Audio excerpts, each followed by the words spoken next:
Now, here's something I'm going to explain to you. These are both T-Mobile phones, and both T-Mobile phones were once upon a time on a contract last year. And what I did was I took both devices into a T-Mobile store. And I took both devices that were on a contract and I switched them back to a prepaid T-Mobile service for $80. Now, both of these phones were on a contract, as I said earlier. So what I did was I took both phones into a T-Mobile store and I paid $80 to have both SIM cards switched back to a prepaid T-Mobile wireless service. Why did I do that?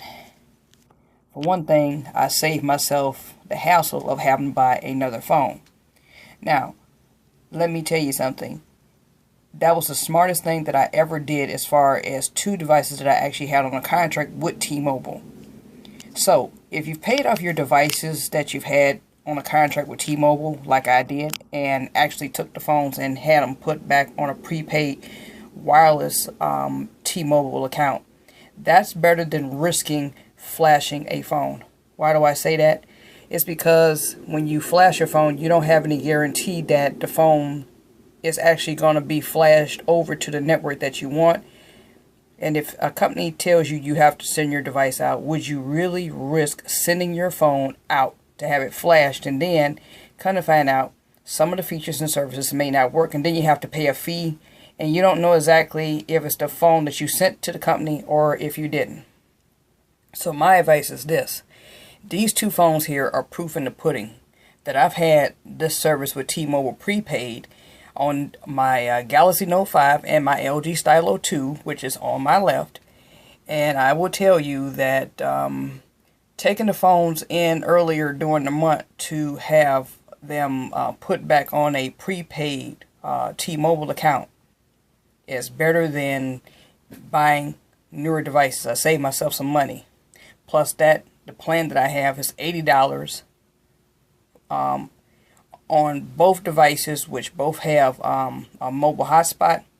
I have unlimited data plan, and I have better coverage than I do with Boost Mobile. Now, am I going to consider at some point going to Cricket or Metro PCS? Maybe Metro PCS, maybe not. But here's what I'll say. I don't think that's going to be happening under my circumstances right away. But I will say this. It's not something that I'm gonna, worry about because I do got T-Mobile service. So as you can see, these are the T-Mobile devices here. You can see the T-Mobile logos and apps that I downloaded. So I didn't really lose much because the apps that I had downloaded to both devices were these were apps that were downloaded to both devices during earlier part of 2017. So last summer when I had T-Mobile service on a contract, I actually had paid and got both of these devices like 2016 or something like that.